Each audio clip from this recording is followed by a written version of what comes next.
इस प्रकार का आप जब ऐप खोलेंगे डीबीटी ऐप का, तो आपको पहले अभी सिर्फ एक ऑप्शन दिख रहा था न्यू रजिस्ट्रेशन का। अब आपको इसमें दो ऑप्शन और प्रदर्शित होंगे। इस सेशन के बाद हम इसको लाइव कर देंगे, तो आपको दो बॉक्स और प्रदर्शित होंगे। एक बॉक्स है बेनिफिशियरी फोटो अपलोड 2021-22, जिसमें जिसमें आपको पिछले सत्र में जिनको डीबीटी के बेनिफिट दिया गया था बच्चों को, उनकी फोटो अपलोड करनी है।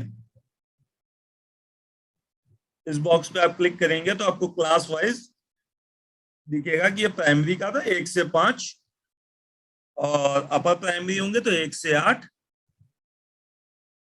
और कंपोजिट में भी अपर प्राइमरी होंगे तो 6 से 8, और कंपोजिट में 1 से 8 के बच्चे यहाँ पे प्रदर्शित होंगे। इसमें आपको करना क्या है, जिन भी बच्चों को पिछली बार डीबीटी का बेनिफिट मिला था वही बच्चे यहाँ पे प्रदर्शित होंगे आपके। ऐसा नहीं होगा कि पिछली बार आपके यहाँ 100 बच्चे थे इनरोल और बेनिफिट 90 को मिला था, तो आपके 100 नहीं यहाँ पे प्रदर्शित होंगे। यहाँ पे सिर्फ आपके 90 ही बच्चे प्रदर्शित होंगे क्लास वाइज, जिनको कि हमने डीबीटी के माध्यम से उनके खाते में धनराशि गई थी। अब इस क्लास 1 पे आप क्लिक करेंगे तो आपको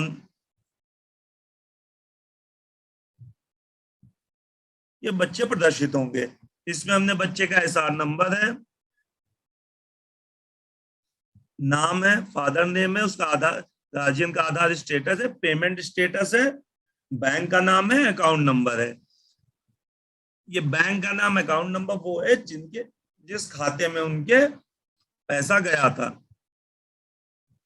और इसमें आपके जो बच्चे, जैसे पिछले सत्र में 1 से 5 वाले बच्चे थे, तो 5 वाले जो बच्चे थे जो इस सत्र में प्रमोट हो गए हैं, आपके स्कूल से पास आउट हो गए हैं, लेकिन फोटो अपलोड वाली लिस्ट में वो भी बच्चे आपको प्रदर्शित होंगे।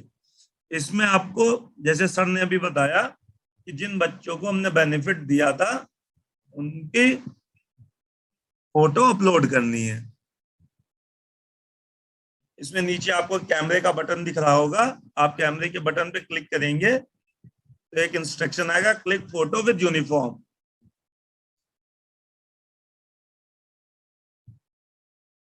इसको आप क्लिक करेंगे, इसी तरीके से बच्चे की फोटो लेते हुए, और यहाँ पे आपको ये सेव हो जाएगा।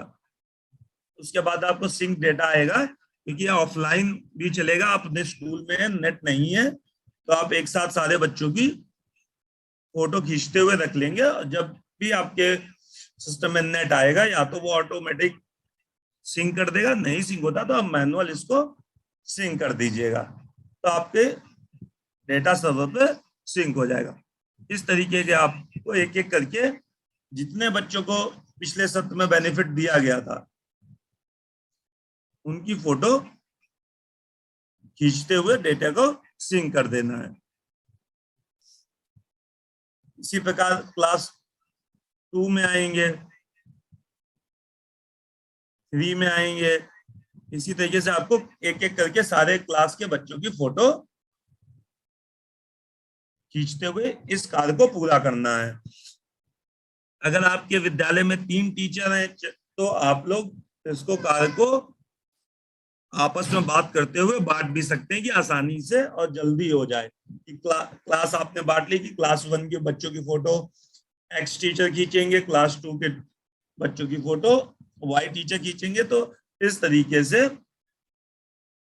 आप लोग अलग अलग कार्य को बांट के भी कंप्लीट कर सकते हैं। इसी तरीके से सर ने अभी बात करी कि जो न्यू रजिस्ट्रेशन हम लोगों ने किया था, न्यू रजिस्ट्रेशन में आधार अनवेरिफाइड आया। उसके कई रीजन थे, जैसे डेट ऑफ बर्थ गलत डाल दी गई, बच्चे का नाम गलत डाला गया, स्पेलिंग आधार में कुछ थी, टाइप करते समय मिस्टेक हो गई, तो उनका स्टेटस अनवेरिफाइड आ गया।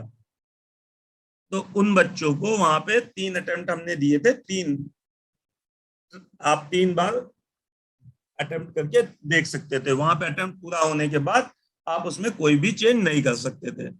तो उन्हीं बच्चों को दोबारा करने के लिए, या जो पुराने सत्र के आपके बच्चे थे, जिसमें से 1 से 5 तक वाले में 5 के बच्चे पास आउट हो गए, 1 से 4 तक के वाले पुराने बच्चों में आधार, और उनके गार्जियन में जिनने पिछली बार माता पिता को छोड़ के लोकल गार्जियन लगाया गया था।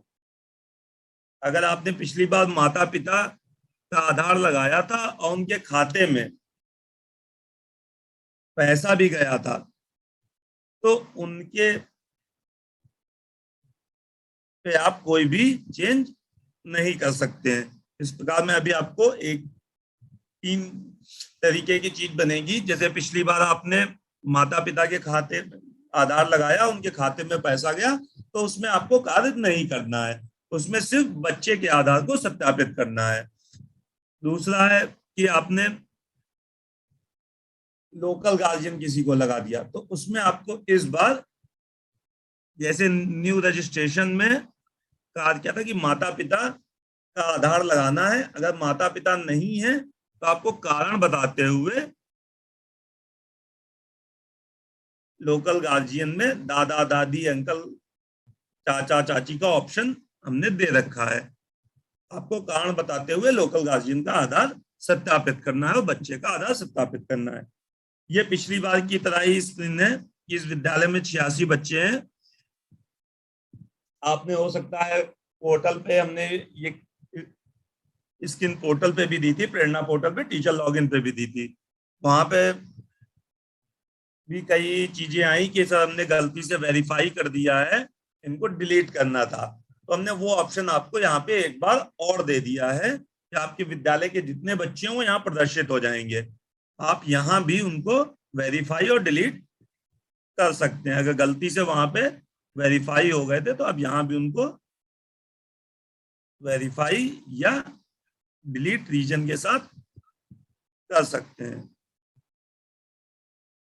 अभी मैं इन बच्चों को वेरीफाई कर रहा हूं, एक एक करके आप भी इन बच्चों को वेरीफाई करते जाएंगे। जो बच्चे आप वेरीफाई करेंगे वो बच्चे आपके लिस्ट में सबसे नीचे चले जाते हैं, और जो बच्चे अनवेरीफाइड है वो सबसे ऊपर आ जाते हैं कि आपको नीचे जाके स्क्रॉल ना करना पड़े।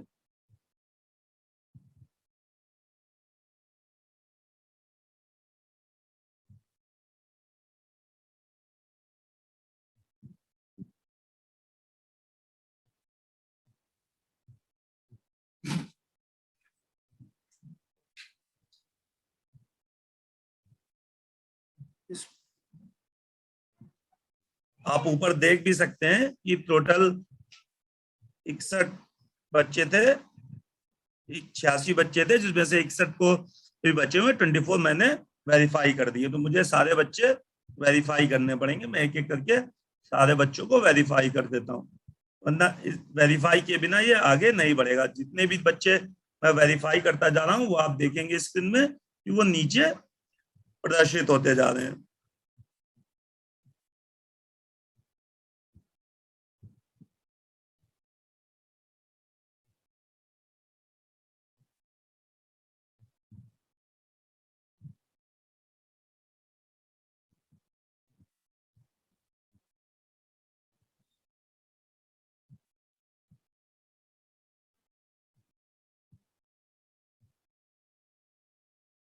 कुछ को मैं डिलीट भी करता जा रहा हूँ।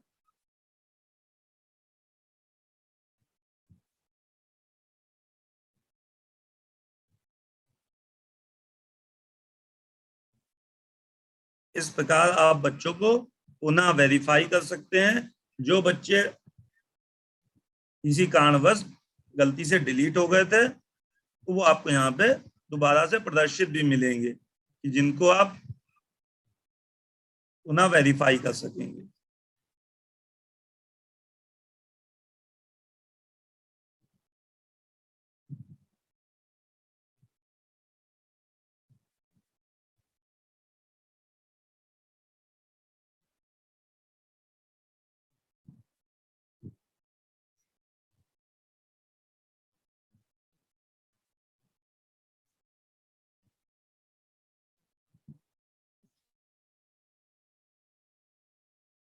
जिस प्रकार सभी अध्यापकों शिक्षकों ने हमारे किया भी था और उसको सक्सेसफुल हम लोगों ने डीबीटी का कार्य किया था। सेम पिछली बार की तरह है, कोई भी चेंजेस नहीं है।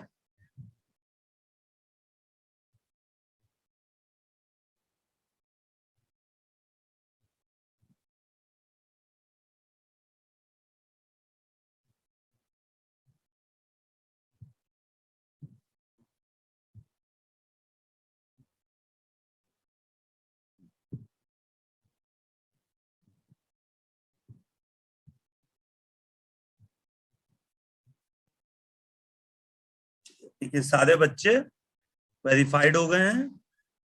अब ये स्क्रीन भी आपने पिछली बार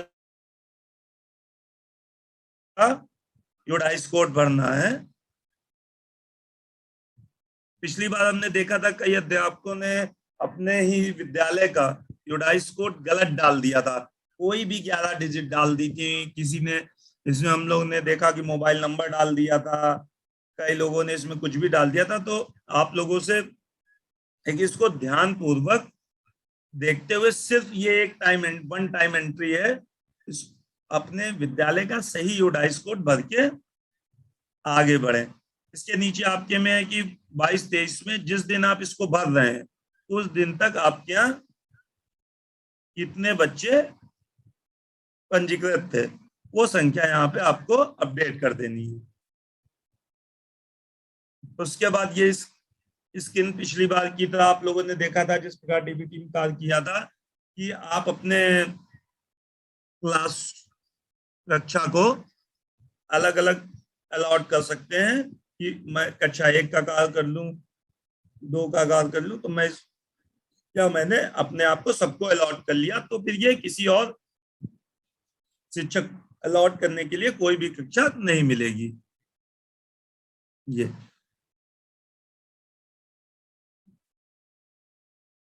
पिछली बार की तरह ही ये भी डैशबोर्ड है, इसमें भी कोई परिवर्तन नहीं है। अंदर आप जाएंगे तो आपको यहां तक भी कोई परिवर्तन नहीं है। आपको जितने आपने बच्चे वहां वेरीफाई किए थे वो बच्चे यहाँ आपको प्रदर्शित होंगे। अब सारे बच्चे आपको यहाँ पे प्रदर्शित हो रहे होंगे। सेम जैसे आपने डीबीटी में कार्य किया था उसी तरीके से विवरण भरें पे आप क्लिक करेंगे तो आपको यहाँ पे पूरा फॉर्म आपको दिखेगा। हाँ, ये फॉर्म पिछली बार की तरह से चेंज बदला गया है। जैसा कि अभी आप लोग रजिस्ट्रेशन में देख रहे थे उसी फॉर्म को यहाँ पे लिया गया है। इस फॉर्म में आपको ऊपर दिखाएगा प्रेरणा पोर्टल पर दर्ज छात्र छात्राओं की जानकारी। कक्षा 1 में आयुष वर्मा है जिनका प्रवेशांक ये है।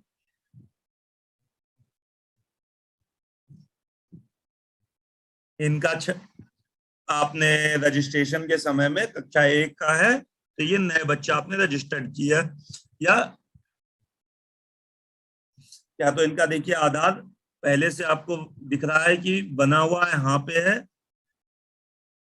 डेट ऑफ बर्थ भी आ रही और इनका आधार स्टेटस सत्यापित आ रहा है। छात्र छात्रा का आधार सफलतापूर्वक सत्यापित है। तो इस तरीके से आपको दिखेगा। इसमें आपको फिर कोई भी कार्य नहीं करना है। नीचे आप आएंगे आपको पता दिखेगा। इसमें अगर आप कोई चेंज करना चाहते हैं, पिछली बार त्रुटिपूर्ण डीबीटी में गलत हो गया हो पिछले सत्र में, तो इस बार आप अगर पता है में या कोई भी चेंज करना चाहेंगे वो यहाँ पे आप चेंज कर सकते हैं। आपको सिर्फ यहाँ पे पिन कोड भरना है। एपीएल बीपीएल अंत्योदय कार्ड में कोई परिवर्तन करना है तो वो आप कर सकते हैं। अगर बच्चे के एसआर नंबर या कक्षा में कोई परिवर्तन करना है तो आप यस और नो पे क्लिक करके परिवर्तन कर सकते हैं। तो इस प्रकार आपका ये खुल जाता है पिछली बार की तरह। इसी तरीके से नीचे आप आएंगे, यहाँ पे गार्जियन का मिलेगा कि गार्जियन का यहाँ भी आधार सत्यापित है। पिता का आधार लगाया गया था ये नया बच्चा था तो नीचे बैंक का विवरण नहीं आ रहा। मैं आपको एक बच्चे के भी दिखाऊंगा जिसमें पिछले सत्र में माता का या पिता का आधार लगाया गया था, उसमें यहाँ पे आपको बैंक का विवरण भी प्रदर्शित होगा, इसमें खाते में पैसा गया था। इस केस में आपको सिर्फ अपडेट कर देना है वे तिथि भरते हुए और गांव का एड्रेस।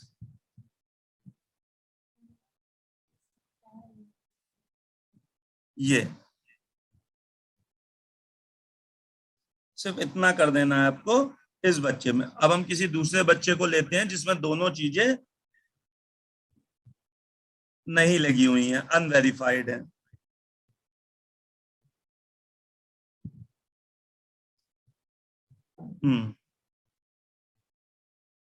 ठीक है, जैसे ये देखिए मैंने दूसरे बच्चे की इंफॉर्मेशन को ओपन किया तो इसमें भी आपको देखिए वही चीज मिल प्रदर्शित होगी, सारी इंफॉर्मेशन। इसमें आपको देखिए आपने पोर्टल पे या न्यू रजिस्ट्रेशन पे ये तो बताया कि बच्चे का आधार बना है, लेकिन उसका अनवेरिफाइड आया। तो आपको यहाँ पे पुनः एक मौका दिया जा रहा है कि आप यहाँ पे बच्चे का अगर आधार बन गया है या गलती से कोई गलती हो गई थी रजिस्ट्रेशन करते समय, तो इसको आप यहाँ पुनः बच्चे का नाम, बालक बालिका, उसकी जन्म तिथि, relation, care of son of Aadhaar के अनुसार। इसमें care of son of Aadhaar के अनुसार इसमें बहुत ध्यान देना है। जैसे ही आप आधार कार्ड को देखते हैं, आधार कार्ड के बैक साइड में जहां पे पता लिखा होता है, पते के ही आगे सन ऑफ या केयर ऑफ लिख के माता पिता अंकल दादा दादी का नाम लिखा होता है। सिर्फ उस नाम को आपको यहाँ डालना है। जैसे मैंने अभी देखा पिछले रजिस्ट्रेशन वाले में बहुत से लोगों ने उसमें केयर ऑफ लिख दिया, जिसके कारण से उसका बच्चे का आधार अनवेरिफाइड आया।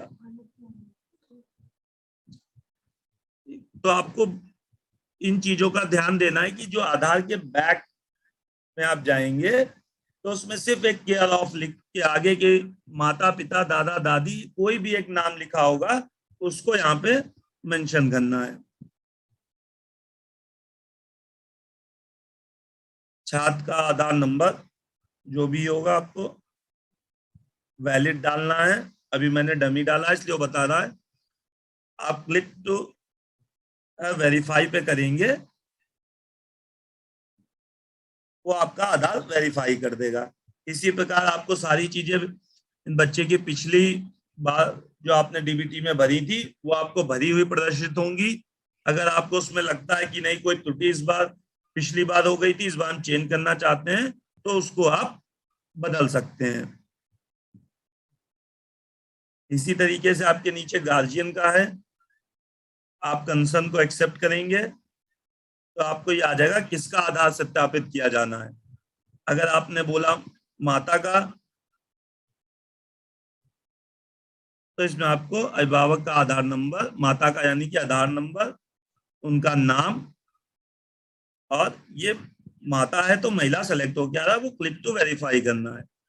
अगर माता पिता दोनों ने आप अन्य सेलेक्ट करते हैं तो आप देखेंगे रजिस्ट्रेशन में जिस प्रकार का फॉर्म ओपन हो रहा था उसी प्रकार का यहाँ पे प्रदर्शित होगा कि आपने अन्य क्यों लगाया, कि क्या माता पिता कोई जीवित नहीं है।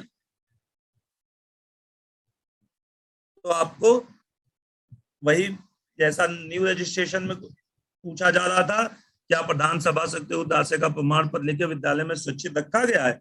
अगर आप हाँ करते हैं तो आपको इनमें से कोई भी एक आप लगा सकते हैं। फिर आप लोकल गार्जियन में दादा दादी भाई बहन चाचा चाची नाना नानी बुआ फूफा को मानते हुए उनका यहाँ पे आधार लगाते हुए सत्यापित कर सकते हैं। सत्यापित करने के बाद आपको फाइनल, जब तक आप अपडेट सेव नहीं करेंगे तब तक वो हमारे लिए डीबीटी के आगे प्रक्रिया में जाने से वंचित रहेगा। अगर आप इसी में कहते हैं माता पिता का दोनों का आधार बना ही नहीं है,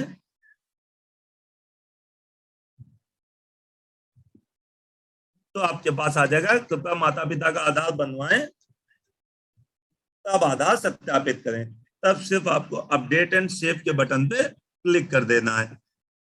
अब ये आप एक बार भर देंगे सेव करके, ये तब तक आपके लिए यहाँ पे अपडेट के लिए खुला रहेगा जब तक आप इनके आधार को बनवा के ले नहीं आएंगे, तब तक ये आप स्क्रीन में आके आप दोबारा इसकी एंट्री पुनः यहाँ जाके कर सकेंगे। आपको उसी तरीके का फॉर्म मिलेगा। तीसरे बच्चे में दिखाते हैं हम आपको कि जिसमें एक में, इसमें देखिए बच्चे का आधार सत्यापित है, इसमें माता का भी आधार सत्यापित है।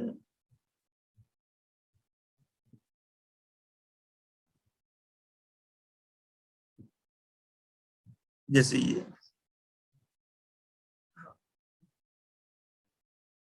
इसमें इसमें आप देखेंगे कि बच्चे का आधार सत्यापित नहीं है और गार्जियन का आधार सत्यापित है।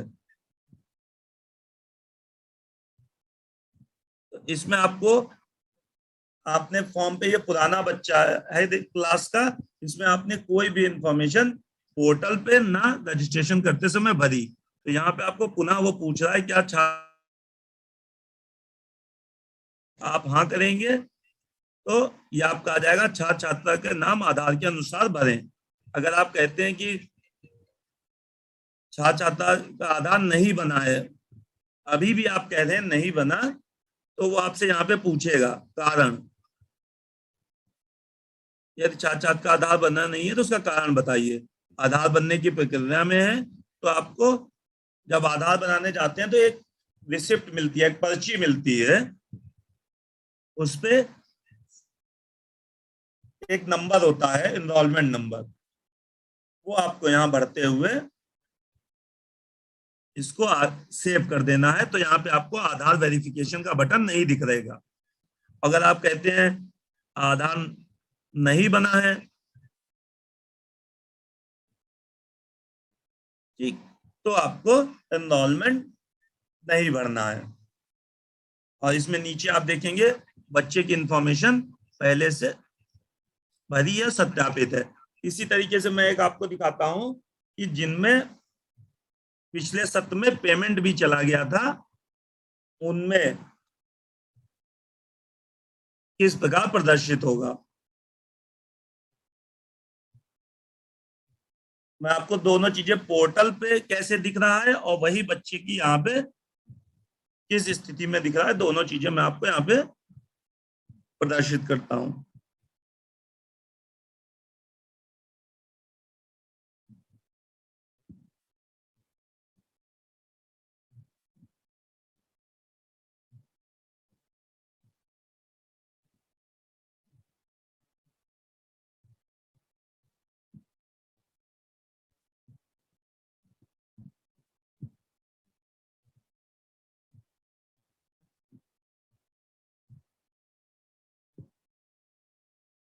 देखिए जैसे एक ये बच्चा है, इस इस बच्चे का आधार नहीं सत्यापित है, लेकिन आप इनके गार्जियन में देखेंगे तो पिछली बार इन्होंने अपने माता का आधार लगाया था और आधार सत्यापन है। और इनके देखिए नीचे आपको बैंक की डिटेल भी दिख रही है कि इनका पिछले सत्र में किस खाते में पेमेंट गया था। तो ट्रांजैक्शन आईडी, बैंक का नाम, खाता संख्या, तो इन्होंने जो माता का आधार लगाया था वो पूरी तरीके से सत्यापित था और वो बैंक से सीड भी था। तो इसमें इनको गार्जियन, अभिभावक के बॉक्स में कोई भी कार्य नहीं करना है, सिर्फ बच्चे का आधार सत्यापित करना है, हाँ करना है। अगर बच्चे का आधार बना है, जैसे हमने बताया, बच्चे का नाम डालना है, बालक बालिका चूज करना है, इसकी जन्म तिथि डालनी है।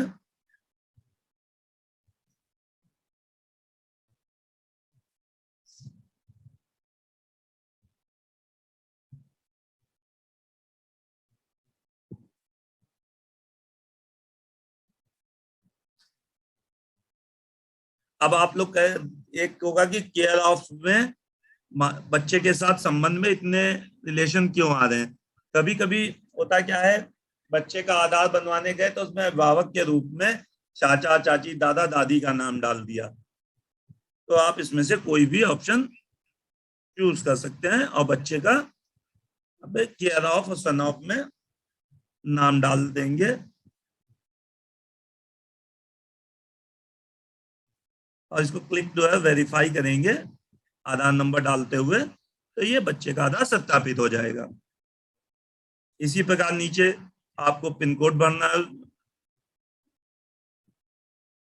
अगर कोई त्रुटि है उस एहसान नंबर और कक्षा में, तो आप यहाँ पे हाँ या नहीं पे जाके इसको चेंज कर सकते हैं। जैसे क्लास बदलनी है तो क्लास में आपने इसको कर दिया 4, तो इस बच्चे की क्लास को हम सिस्टम में अपने आप इसको 4th कर देंगे। वैसे बच्चा फर्स्ट सेकंड क्लास में है तो त्रुटिपूर्ण ये सेकंड क्लास में पंजीकृत हो गया था, लेकिन हम इसको 4th में कर देंगे। अगर कोई त्रुटि नहीं है तो आपको नहीं का चुनते हुए इसको सिर्फ अपडेट करना है।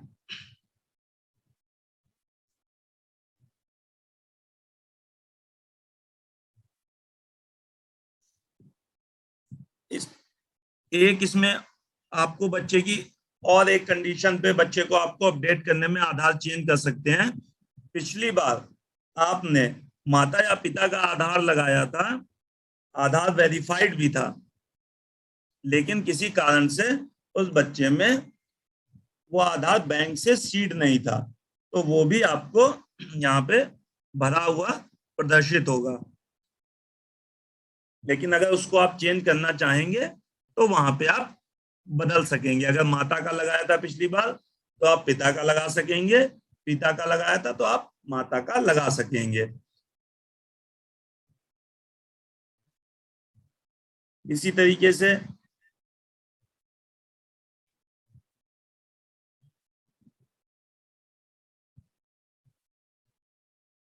जितने बच्चों को आपने वेरीफाइड किया होगा, चाहे न्यू रजिस्ट्रेशन में हो या अपने डीबीटी में, तो वो आपको यहाँ पे पूरी रिपोर्ट में प्रदर्शित होंगे। जैसे अभी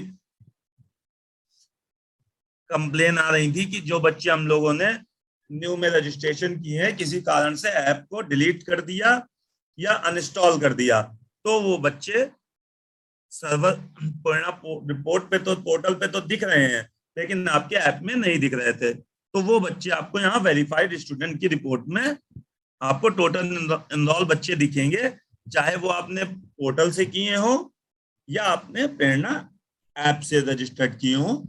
वो बच्चे आपको हर 4 घंटे में हम लोग उसको सिंक करते हैं। सिर्फ वही बच्चे बच जाते हैं जिनमें किसी कारण से उनको प्रेरणा पोर्टल पे भी रजिस्टर्ड कर दिया गया और डीबीटी ऐप में भी रजिस्टर्ड कर दिया गया।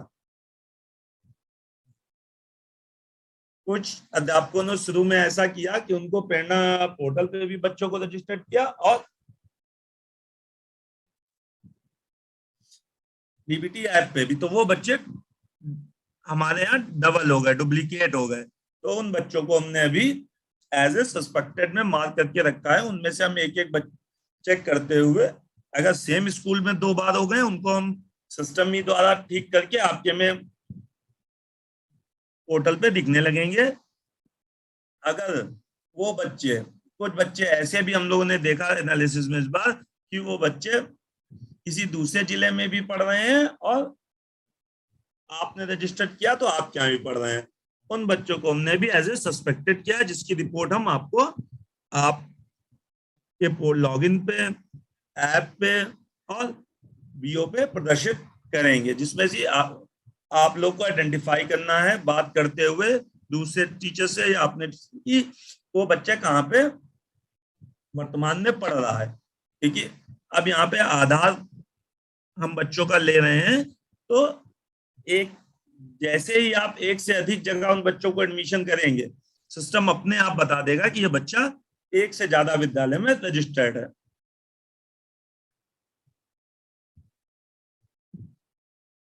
सर हाँ हिमांशु जी, हो गया आपका? हाँ सर, इसके अलावा सारे ऑप्शन हो गए। ठीक है, बस मैं चाहूंगा कि आपकी ओर से 2 और प्रश्नों का उत्तर दे दिया जाए जी सर। अध्यापकों का। पहला तो ये कि जिन बच्चों को अध्यापक वेरीफाई कर चुके हैं या जी न्यू रजिस्ट्रेशन में उस सफलतापूर्वक उनका डेटा सेव कर चुके हैं और उनमें कोई संशोधन करने की आवश्यकता है या कुछ गलत हो गया है, एंट्री एसआर नंबर गलत हो गया है या जी कुछ और गलत एंट्री हो गई है, तो उसको कैसे संशोधित करें, पहला प्रश्न। सर। ठीक सर, जो अभी आपने क्वेश्चन किया कि इनको कैसे संशोधित कर सकते हैं, हम आधार वेरीफाइड होने के बाद हम सिर्फ उनको 2 चीजों को संशोधित करने का ऑप्शन दे रहे हैं। एक, वो अपने जैसे बच्चे में जाके सिर्फ बच्चे का एसआर नंबर और क्लास को चेंज कर सकते हैं अगर आधार सत्यापन हो चुका है। क्योंकि अगर आधार सत्यापन हो चुका तो उनकी डेट ऑफ बर्थ यानी कि आधार कार्ड पे सही है, तो वो उसको नहीं चेंज कर सकते हैं क्योंकि आधार कार्ड के अनुसार ली गई है। नाम नहीं ठीक कर सकते क्योंकि आधार कार्ड के अनुसार उन्होंने भरा, यानी कि वो नाम आधार पे सही है। अगर उनका आधार पे और एक्चुअल में नाम गलत है, तो एक्चुअल में अगर सही है, आधार पे गलत है, तो टीचर को पहले आधार पे बच्चे से बोल के ठीक करवाना पड़ेगा। लेकिन एसआर नंबर और क्लास की त्रुटि कोई चेंजेस है तो वो प्रेरणा पोर्टल पे भी हमने ऑप्शन दे दिया है मॉडिफाई करने का, और ऐप में यस करके इसमें सिर्फ अभी 2 ही ऑप्शन इनको इनेबल होंगे जो हम लाइव करेंगे, एसआर नंबर और क्लास। ये दोनों चीजें यहाँ पे ये चेंज कर सकते हैं। ठीक है, और जिन बच्चों का आधार वेरीफाई नहीं किया है, आधार नहीं बना है, उनकी एंट्री अगर कर ली है तो उनके किसी भी फील्ड को ये लोग उन संशोधित कर सकते हैं। सर, उनके लिए पूरा पूरा अगर वो खोलते हैं, देखिए जैसे अभी मैं आपको एक दिखा देता हूँ, डीबीटी ऐप जैसे ये गए, इनका भी आधार सत्यापित नहीं हुआ है, तो इसमें वो कोई भी चेंजेस कर सकते हैं। बच्चे का नाम, ये देखिए बच्चे का नाम हमने ऊपर दिखाया फलक हम्म। जहान, लेकिन यहाँ पे वो अगर कह रहे हैं आधार के अनुसार, तो वो बच्चे का कोई भी नाम डाल सकते हैं। अगर कह रहे हैं आधार नहीं बना है तो उसका सही नाम यहाँ पे डालते हुए इसको वो सारी सारे चेंजेस यहाँ पे उनके लिए इनेबल है। डेट ऑफ बर्थ, नाम, सब कुछ वो चेंज कर सकते हैं इस फॉर्म में। नहीं, आधार में तो चेंज कर सकते हैं, लेकिन मेन एंट्री में अगर चेंज करना चाहें तो आधार अभी नहीं बना है लेकिन पता चल रहा है कि हाँ, तो ऐसा सर ये नंबर जो गलत हो देखिए गया है। हमने यहाँ पे दिया आधार नहीं बना है, लेकिन हम्म। छात्र छात्र का नाम हम उनसे पूछ रहे हैं दोबारा। यहाँ अच्छा, पे ठीक ऊपर है। हम देखिए दिखा रहे हैं कि इनका फलक हम्म। जहां नाम है प्रेरणा हम्म। पोर्टल के अनुसार, लेकिन उनको हम्म। लगता है कि यहाँ पे कोई त्रुटि हो गई है, तो यहाँ पे वो नाम चेंज कर देंगे। इस नाम को ही हम एक्सेप्ट कर लेंगे। एक्सेप्ट करेंगे और फाइनली इस नाम को मानेंगे। Thank you. दूसरा ये कि कुछ लोगों का प्रश्न ये है कि बच्चों को वेरीफाई किया गया हो या उनकी एंट्री की गई, लेकिन वो पोर्टल पे काफी दिन हो गए शो नहीं कर रहे हैं, तो इसमें अगर सस्पेक्टेड बच्चा नहीं है तो फिर कोई और तो रीजन नहीं होगा?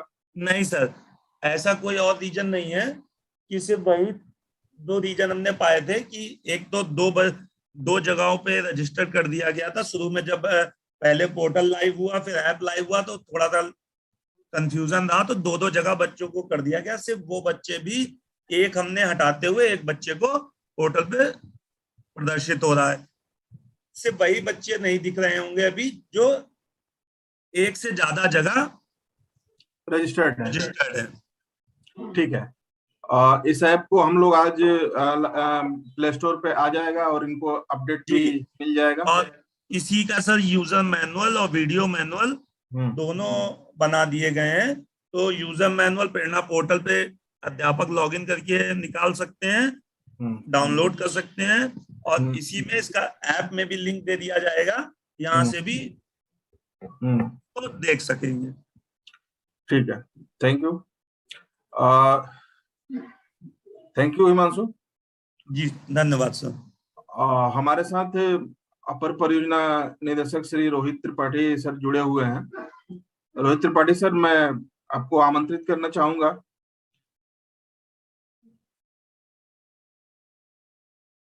रोहित त्रिपाठी सर।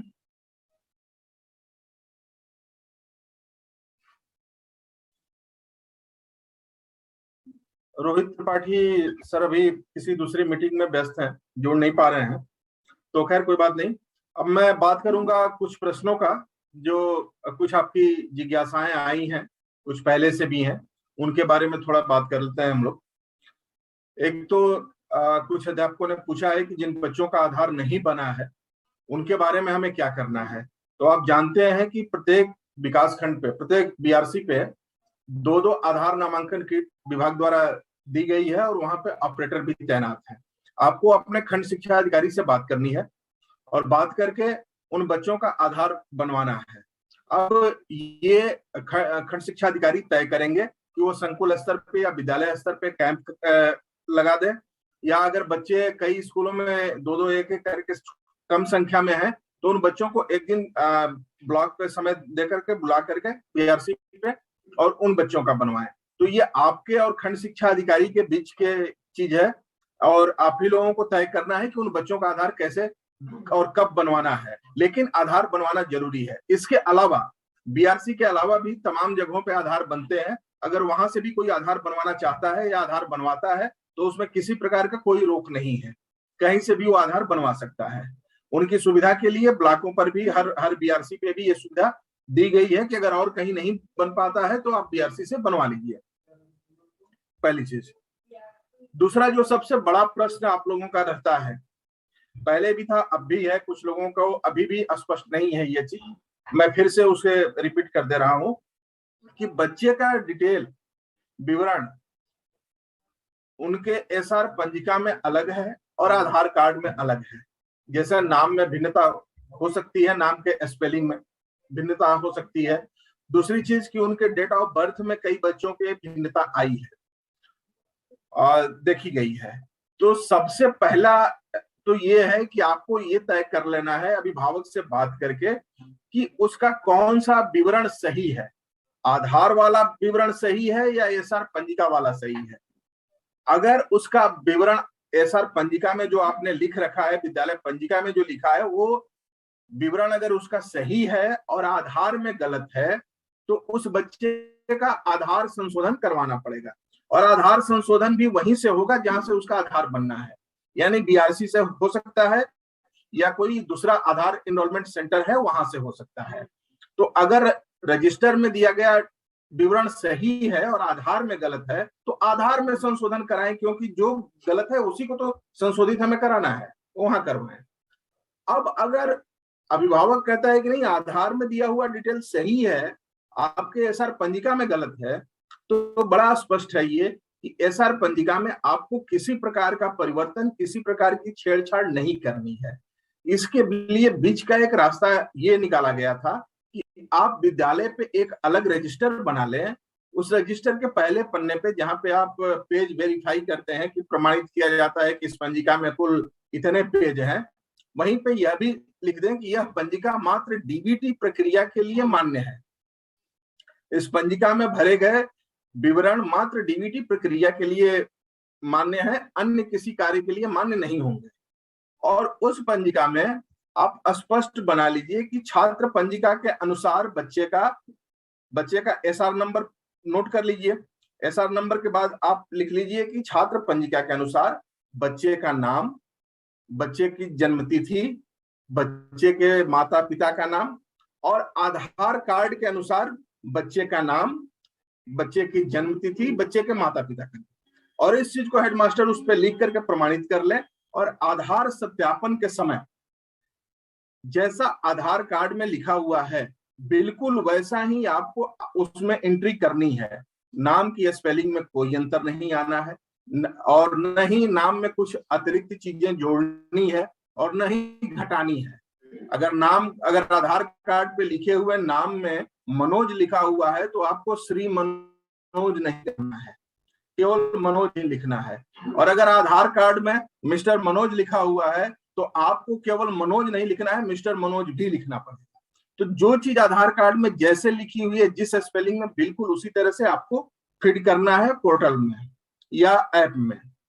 उसमें न तो कुछ कम करना है, न अधिक करना है, न कोई परिवर्तन करना है, तभी जाकर के आपका ये सत्यापित हो पाएगा। तो मैं समझता हूं कि इस पे क्लियरिटी हो गई होगी। अगला प्रश्न ये था कुछ लोगों का कि पिता का नाम बच्चे के आधार कार्ड में उसकी स्पेलिंग कुछ अलग है और पिता के आधार कार्ड में स्पेलिंग अलग है। तो जब हम पिता के आधार कार्ड सत्यापन में जाते हैं तो उसका नाम किस आधार कार्ड के अनुसार लिखें, पिता के आधार कार्ड के अनुसार लिखें या बच्चे के आधार में जो पिता के नाम का स्पेलिंग लिखा हुआ है उसके अनुसार लिखें। तो यहाँ पे मैं कहना चाहूंगा बड़ा साफ कि आप जिसका आधार सत्यापित कर रहे हैं उसके आधार कार्ड में जो डिटेल दिया हुआ है उसके हिसाब से भरें। अगर बच्चे का आधार आप सत्यापित कर रहे हैं तो बच्चे के आधार कार्ड में जिस तरह से लिखा हुआ है उस तरह से भरें। अगर माता या पिता का आधार कार्ड आप सत्यापित कर रहे हैं तो माता या पिता के आधार कार्ड के हिसाब से वो चीजें भरें। तीसरा प्रश्न पिछले साल के बारे में कुछ लोगों ने प्रश्न ये पूछा है कि कुछ बच्चों का रजिस्ट्रेशन पोर्टल पे नहीं हो पाया था या पोर्टल पे डीबीटी प्रक्रिया के कारण पोर्टल पे रजिस्ट्रेशन एक्सेप्ट किया जाना बंद किया जा चुका था, उसके बाद उन लोगों ने एंट्री की। तो उन बच्चों के लिए क्या करें? तो आप जान रहे हैं कि विद्यालयों में वैसे तो औपचारिक रूप से प्रवेश की समय सीमा निर्धारित है, लेकिन हम कभी भी कोई भी बच्चा प्रवेश लेने आए तो उसे मना नहीं कर सकते हैं। लेकिन डीबीटी प्रक्रिया के लिए हमें कहीं ना कहीं रजिस्ट्रेशन को रोकना पड़ेगा, तभी हम उसे आगे प्रोसेस कर सकते हैं। ऐसा नहीं होगा कि कोई बच्चा मार्च में आकर के 15 मार्च को हमारे विद्यालय में एडमिशन ले ले और तब तक हम उसका वेट करें 15 मार्च तक और उसका प्रोसेस करें, तो नहीं हो पाएगा। तो विद्यालय में प्रवेश की जो तिथि वर्णित है, दी गई है, उसके जो औपचारिक रूप से जो तिथियां निर्धारित है उन तिथियों तक प्रवेश लेने के बाद 5 से 10 दिन का अतिरिक्त समय हम देते हैं और उसके बाद हम उसे रजिस्ट्रेशन पोर्टल पे एक्सेप्ट करना बंद कर देते हैं, क्योंकि हमें उसके बाद आगे की प्रोसेसिंग करनी होती है। तो अगर पिछले साल किसी बच्चे का रजिस्ट्रेशन नहीं हुआ, कोई बात नहीं, इस साल समय है, उसका रजिस्ट्रेशन आप कर दीजिए। उसके रजिस्ट्रेशन में आप ध्यान देंगे कि उसका रजिस्ट्रेशन सत्र 22-23 में करेंगे आप, और 22-23 में जो उसकी कक्षा होगी उसी कक्षा में होगा। लेकिन उसमें जो प्रवेश की तिथि डाली जाएगी, प्रवेश की तिथि की डाली जाएगी जब वास्तव में उसने आपके विद्यालय में प्रवेश लिया था। यानी अगर पिछले साल वो प्रवेश लिया है तो प्रवेश की तिथि 2021 वाली डाली जाएगी। भले ही उसका पंजीकरण आप सत्र 22-23 में कर रहे हैं, पिछले साल कक्षा 3 में उसने एडमिशन लिया था, अब 4 में आ गया है, तो 22-23 में कक्षा 4 में आप दिखाएंगे, लेकिन उसकी प्रवेश की जो कक्षा 3 में उसने प्रवेश लिया था, जो जिस डेट को लिया था, वही डेट आप डालेंगे। तो जब वही डेट डालेंगे तो खुद ब खुद ये समझ जाएगा कि इसमें किसी प्रकार की कोई संशय सुबह की गुंजाइश नहीं है। अगला प्रश्न कुछ लोगों का यह था कि कुछ बच्चे जो पिछले सालों में थे और उन्होंने लाभ भी लिया और अब वो किसी प्राइवेट स्कूल में चले गए हैं, उनका क्या करें, वेरीफाई करें कि न करें? स्पष्ट रूप से उनको न करें। जो बच्चे आपके स्कूल में जेन्युइन हैं, वास्तव में हैं, केवल उन्हीं को आप वेरीफाई करें। उन बच्चों का डेटा अपने विद्यालय से डिलीट करें जो किसी और विद्यालय में चले गए। अगर परिषदीय विद्यालय में ही कहीं और चले गए हैं तो वहां पे ट्रांसफर करना है तो वहां पे ट्रांसफर कर दें। अगर प्राइवेट में चले गए हैं तो उनको अपने सिस्टम से उनको डिलीट करिए।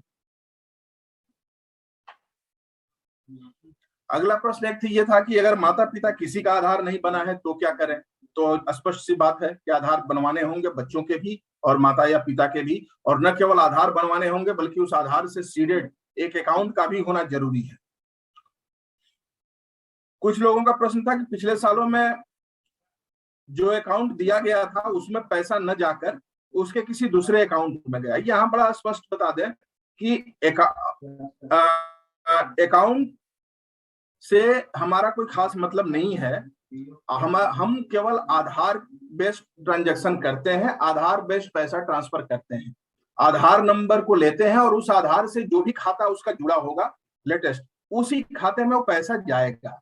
अब उस पेरेंट्स ने पहले कोई ऐसा खाता दिया है जो खाता आधार से नहीं जुड़ा है, और कोई ऐसा खाता है उसका जो आधार से जुड़ा हुआ है लेकिन उसने दिया नहीं है, तो पैसा उसी में जाएगा जो खाता उसका आधार से जुड़ा हुआ है।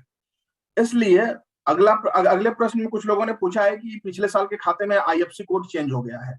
कोई दिक्कत नहीं है, आईएफएससी कोड से और खाते नंबर से हमें कोई मतलब नहीं, हमें मतलब है आधार सत्यापित होने से, और उस आधार से कोई ना कोई खाता जुड़ा होना चाहिए, कोई ना कोई खाता सीडेड होना चाहिए। तो उस आधार नंबर से जो भी खाता सीडेड होगा उसमें ऑटोमेटिकली चली जाएगा, पैसा चला जाएगा।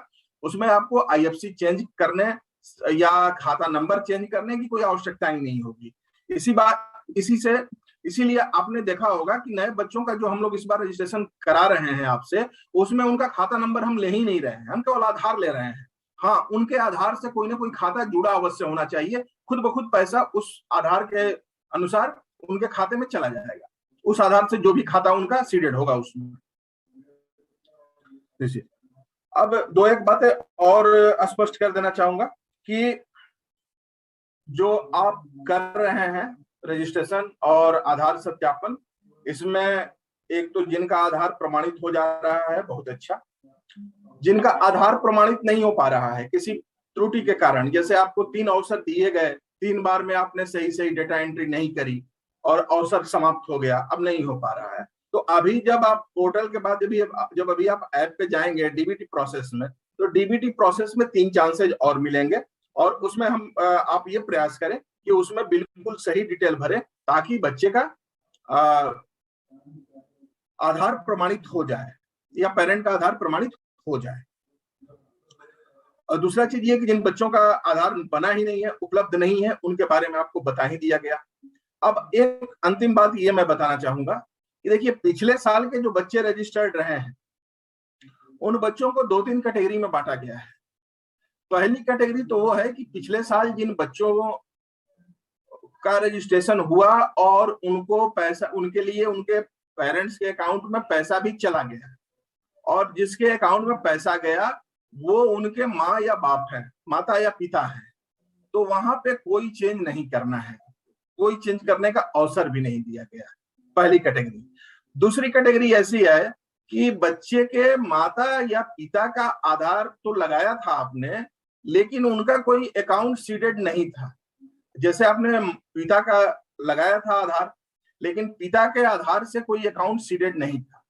अब आप चाहते हैं कि हम माता का आधार लगा दें क्योंकि माता के आधार से अकाउंट कोई ना कोई सीडेड है, तो वहां पे आपको एक सुविधा दी जाएगी कि पिता के स्थान पे माता का या माता के स्थान पे पिता का चेंज कर लें।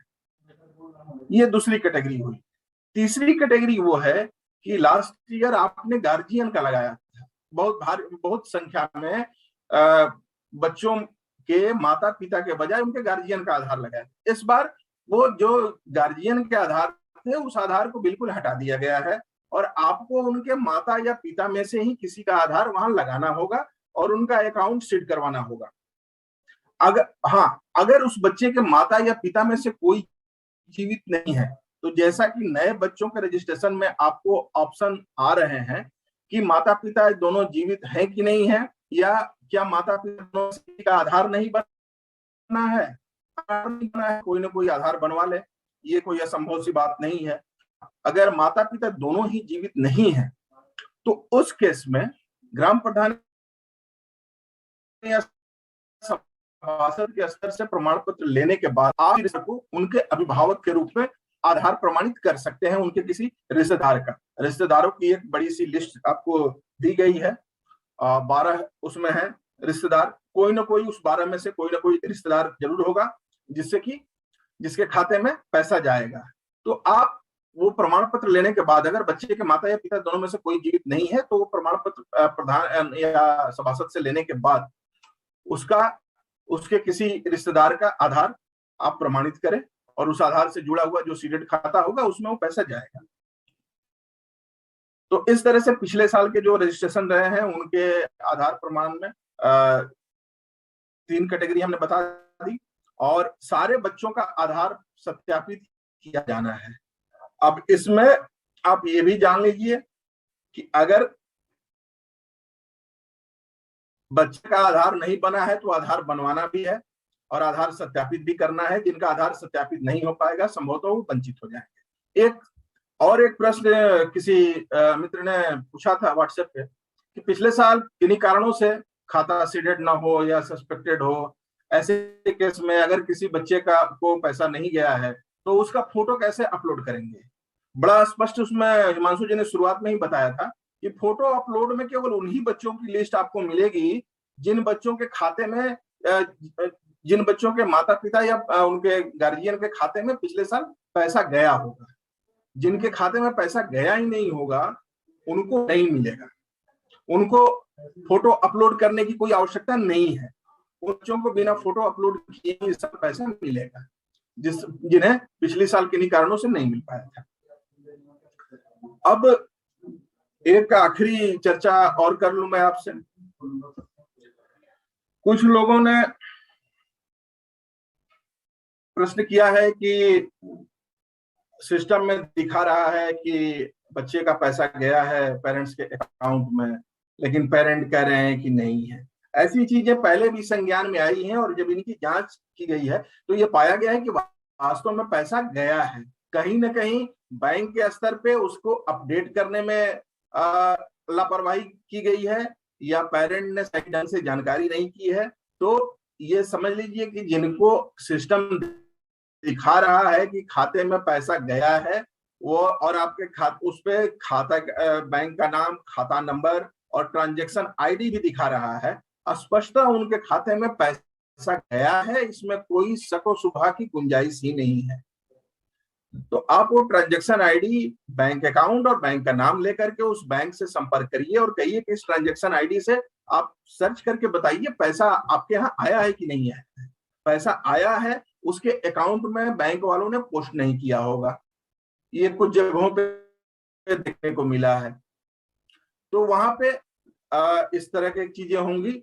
नहीं तो ऐसे इस तरह की किसी भी संदेह की गुंजाइश ही नहीं है कि अगर सिस्टम हमारा शो कर रहा है, ये सिस्टम हमने नहीं बनाया है, पीएफएमएस का सिस्टम है, आरबीआई का ये बना हुआ सर्वर है, आरबीआई का सिस्टम है, केंद्र सरकार का है। अगर वो सिस्टम दिखा रहा है कि बच्चे का पैसा गया खाते में तो खाते में निश्चित गया, उसमें कोई शक व शुबा की गुंजाइश नहीं है।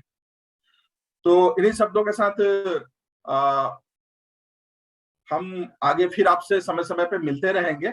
इसके अलावा इस प्रक्रिया के दौरान हम चूंकि YouTube सेशन बड़े कम होते हैं, गिने चुने समय पे बार बार आपसे नहीं हम मुखातिब हो पाते हैं, और लेकिन इसके बाद नियमित रूप से हमारी खंड शिक्षा अधिकारियों और बीएसए से मीटिंग होती रहेगी और हम समझते हैं कि हफ्ते में 2-3 बार मीटिंग तो कम से कम होगी ही होगी। तो उस के माध्यम से आपके प्रश्न हम तक आएंगे और हम उनको समाधान देंगे और वहां से ब्लॉक स्तर से वो समाधान आप तक कम्युनिकेट होगा, आप तक पहुंचेगा। और इसके अलावा आपके खंड शिक्षा अधिकारियों के माध्यम से व्हाट्सएप ग्रुप पर और ईमेल पर भी तमाम समस्याएं और तमाम आपकी जो शंकाएं हैं, प्रश्न हैं, वो आते रहते हैं। उनका भी समय समय पे हम लोग यथासंभव निस्तारण का प्रयास करते रहते हैं, जवाब देते रहते हैं और आगे भी देते रहेंगे। इन्हीं शब्दों के साथ आप सभी को बहुत बहुत धन्यवाद और आज का यह सत्र हम लोग यहीं समाप्त करते हैं। बहुत बहुत धन्यवाद। Thank you.